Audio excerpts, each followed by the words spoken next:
লক্ষ লক্ষ বছর আগে, সত্যযুগে, যখন সময় স্তব্ধ হয়ে গিয়েছিল আর মন্দারাচল পর্বতের উপত্যকায় প্রতিধ্বনিত হতো একটি মন্ত্র, ওম ব্রহ্ময়া নমঃ। ওম ব্রহ্ময়া নমঃ। ওম ব্রহ্ময়া নমঃ।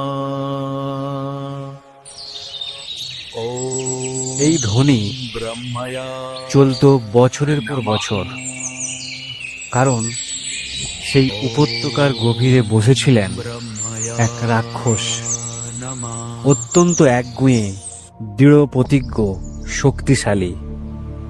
নাম হিরণ্যকশিপু।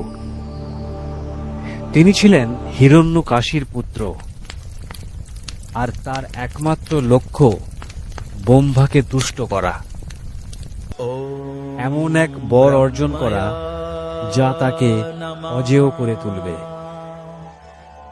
তিনি দীর্ঘদিন খেতেন না, ঘুমোতেন না, শরীরের যত্ন নিতেন না, শুধু তপস্যা আর তপস্যা। দিন, মাস, বছর শুধু সেই মন্ত্র, সেই ধ্যানে নিমগ্ন। কিন্তু প্রকৃতি কখনো নীরব থাকে না। সেই কঠিন সাধনার প্রতিধ্বনি পৌঁছে যায় ব্রহ্মলোক পর্যন্ত।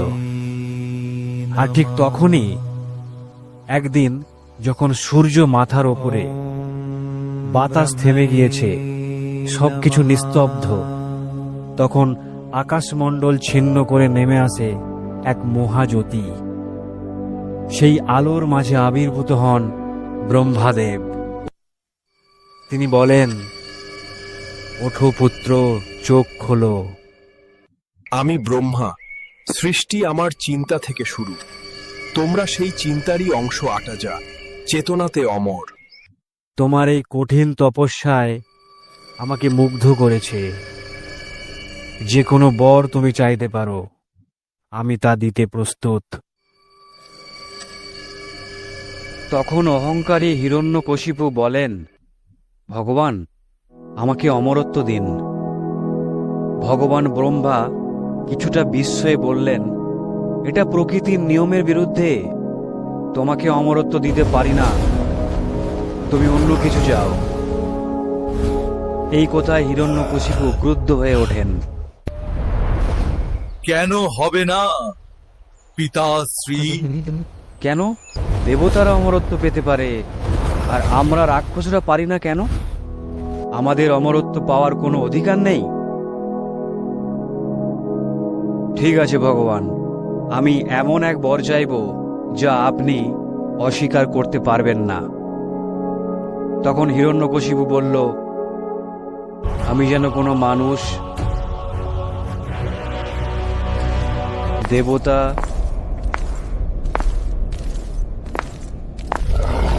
রাক্ষস,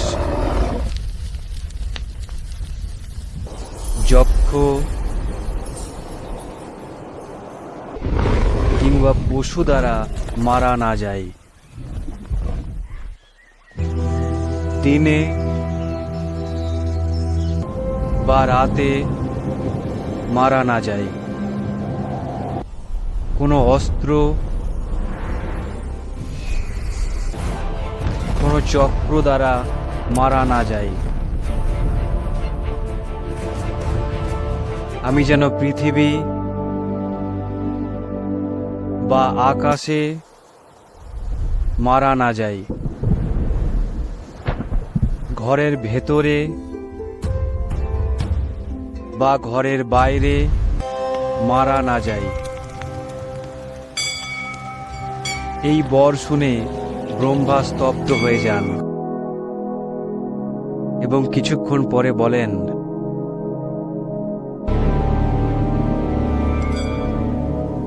তথাস্তু।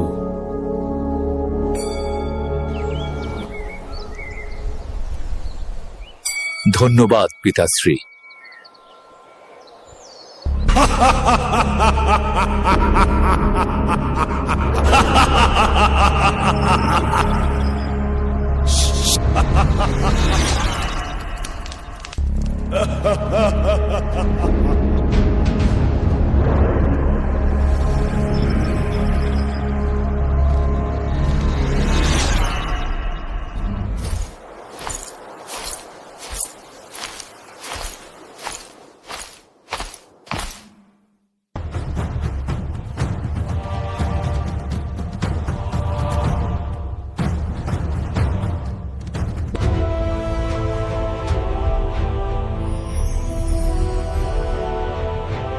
বর পাওয়ার পর হিরণ্যকশিপু ফিরে এলেন তার প্রাসাদে, যেখানে তার বিশাল রাজ্য ছিল। সেই মুহূর্তে রাক্ষসরা তাকে পরম আনন্দের সাথে স্বাগত জানায়। স্বাগতম।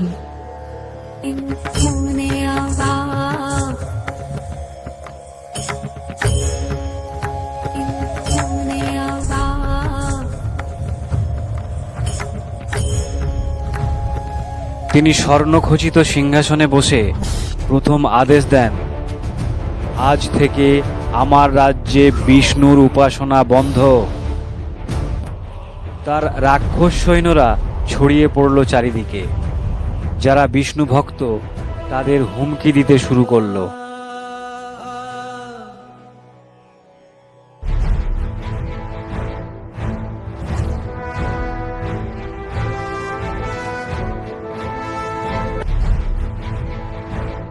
যারা বিরোধিতা করলো তাদের হত্যা করা হলো।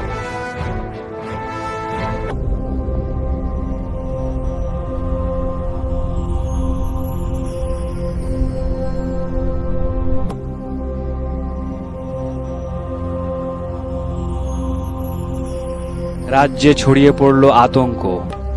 ভক্তরা লুকিয়ে উপাসনা করত।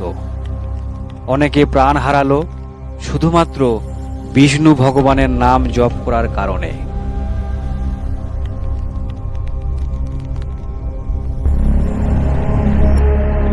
হিরণ্যকশিপুর বিষ্ণু বিরোধী মনোভাব হওয়ার কারণ, কয়েক লক্ষ বছর আগে হিরণ্যকশিপুর ভাই হিরণ্যক চেয়েছিলেন দেবতাদের ধ্বংস করতে। তাই সে পৃথিবীকে ডুবিয়ে দেয় মহাসমুদ্রে। বিষ্ণু বরাহ অবতারে এসে পৃথিবী উদ্ধার করেন।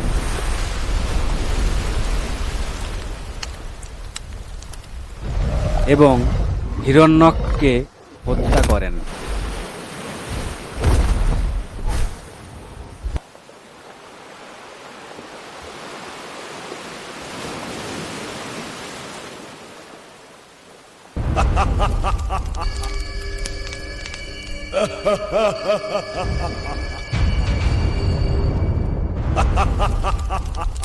এই ঘটনায় হিরণ্যকশিপুর মধ্যে জন্ম নেয় বিষ্ণু বিরোধী মনোভাব। সে প্রতিজ্ঞা করে বিষ্ণুকে কিভাবে ধ্বংস করা যায়। তখন ত্রিলোকের প্রতিটি কোণা কেঁপে উঠত অসুর সম্রাট হিরণ্যকশিপুর নামে। বৈকুণ্ঠলোক, ব্রহ্মলোক, দেবীলোক এবং কৈলাসকে পিছনে ফেলে সমগ্র ব্রহ্মাণ্ডের অধিপতি হয়েছিলেন। ইন্দ্রদেব সহ সকল দেবতা তার ভয়ে ত্রিদেবের আশ্রয়ে লুকিয়ে পড়েছিলেন। সেই সময় তার বিরুদ্ধে দাঁড়ানোর মতো কেউ ছিল না। কালের স্রোত বয়ে যেতে লাগলো। একদিন সেই বিরল মুহূর্ত এলো, যেদিন হিরণ্যকশিপুর পত্নী কায়াধু জন্ম দিলেন এক দিব্য সন্তানকে। সন্তানের নাম রাখা হলো প্রহ্লাদ। হিরণ্যকশিপুর আনন্দের সীমা রইল না। তিনি চাইলেন তার পুত্র হোক ত্রিলোকের নতুন অসুর রাজা, তার মতোই শক্তিশালী ও অপরাজেয় হোক। কিছু বছর পর কায়াধুর কোলে আরো 3 পুত্র সন্তান এলো।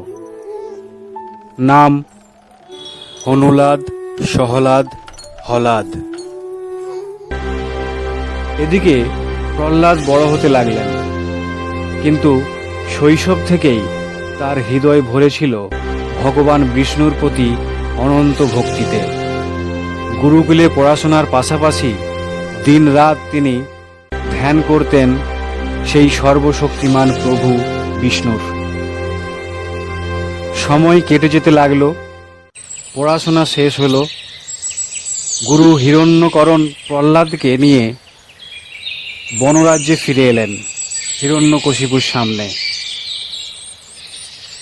হিরণ্যকশিপু তার পুত্রকে দেখে আনন্দে অস্থির হয়ে উঠলেন। তিনি বললেন, প্রহ্লাদ, তুমি কি শিখেছ? প্রহ্লাদ বিনম্রভাবে পায়ে হাত দিয়ে বললেন, আমার প্রণাম নেবেন পিতা। সকল জীবের হৃদয়ে যিনি বিরাজমান, সেই ভগবান বিষ্ণুই জগতের স্রষ্টা, যিনি সমগ্র ব্রহ্মাণ্ডের সমস্ত প্রাণী ও জড় জগতের উৎস। এই কথা শুনে হিরণ্যকশিপুর চোখ রাগে লাল হয়ে উঠল।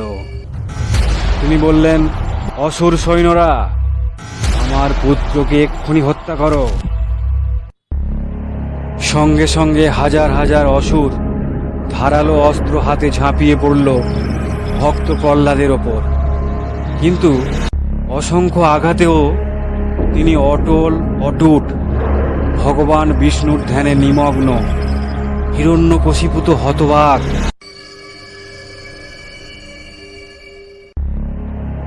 তিনি সঙ্গে সঙ্গে আদেশ দিলেন, আমার বিষাক্ত সাপের সেনাকে আনো। ভয়ঙ্কর সাপেরা ঝাঁপিয়ে পড়ল প্রহ্লাদের ওপর, দাঁত বসিয়ে দিল তার শরীরে। ভগবানের কৃপায় ভক্ত প্রহ্লাদের কিচ্ছু হলো না। এতে হিরণ্যকশিপু ক্রোধে উন্মত্ত হয়ে গেলেন। তিনি তার রাধুনীদেরকে বললেন, প্রহ্লাদের খাবারে বিষ মিশিয়ে দাও। ভক্ত প্রহ্লাদ যখন খেতে বসলেন, বিষ্ণুর নাম স্মরণ করে সমস্ত খাবার খেয়ে ফেললেন। তার কিছুই হলো না। রাধুনীরা তো ভয়ে কেঁপে উঠলেন এবং সমস্ত খবর রাজাকে জানালেন।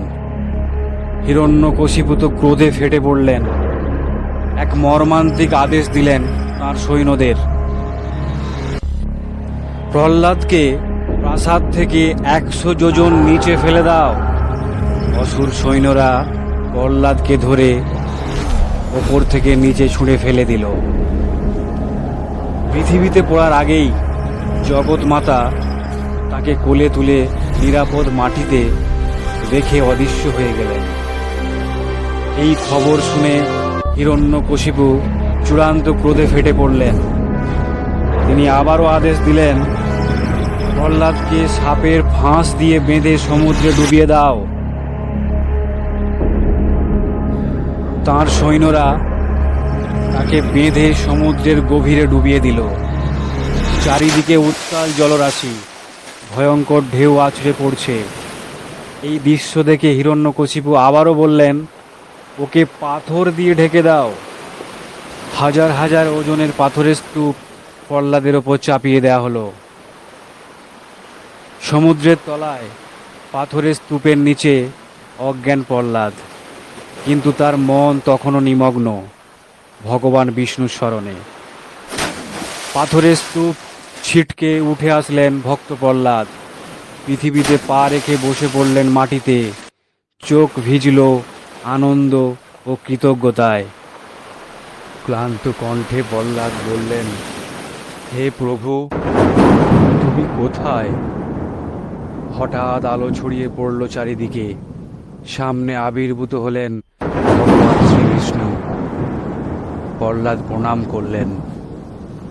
ভগবান বিষ্ণু বললেন, প্রহ্লাদ, তোমার নিঃস্বার্থ ভক্তিতে আমি তুষ্ট। কি বর চাও বলো। প্রহ্লাদ বললেন, প্রভু, সারা জীবন যেন আপনার ভক্তি ধরে রাখতে পারি, আমাকে এই বর দিন। বিষ্ণু আশীর্বাদ করলেন, তথাস্তু। আলো মিলিয়ে গেল।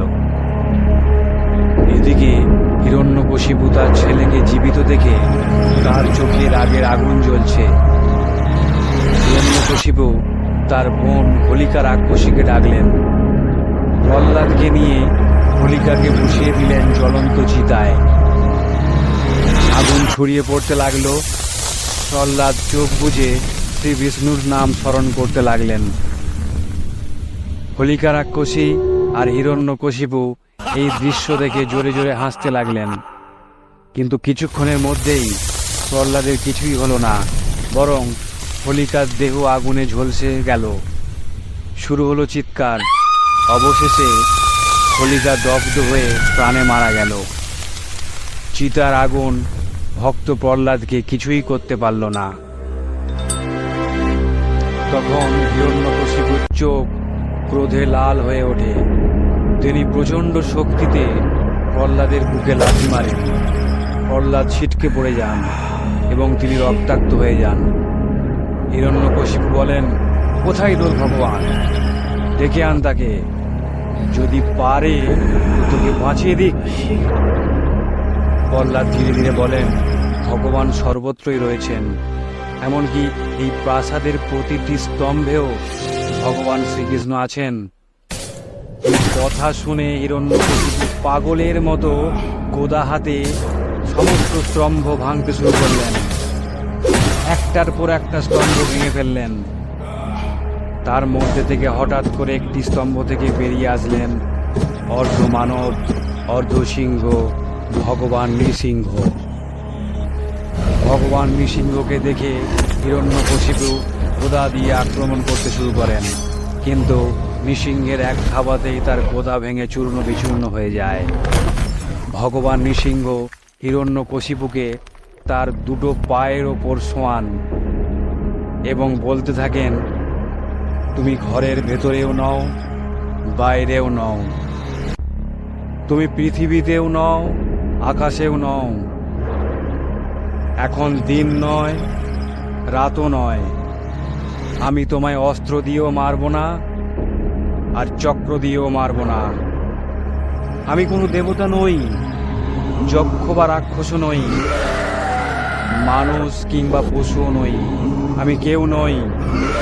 এ কথা বলে ভগবান নৃসিংহ তার ধারালো নখ হিরণ্যকশিপুর দেহের মাঝে ঢুকিয়ে দিয়ে ছিঁড়ে ফেললেন। হিরণ্যকশিপু রক্তাক্ত হয়ে ছটফট করে সেখানেই শেষ নিঃশ্বাস ত্যাগ করলেন। এসব দেখে ভক্ত প্রহ্লাদ হতবাক হয়ে গেলেন। তবু তিনি বুঝলেন এটি ভগবান বিষ্ণুরই ইচ্ছা। তিনি হাত জোড় করে ভগবান নৃসিংহকে প্রণাম করলেন এবং তারপরে ভগবানের ইচ্ছার আশীর্বাদে রাক্ষস রাজের অবসান ঘটল।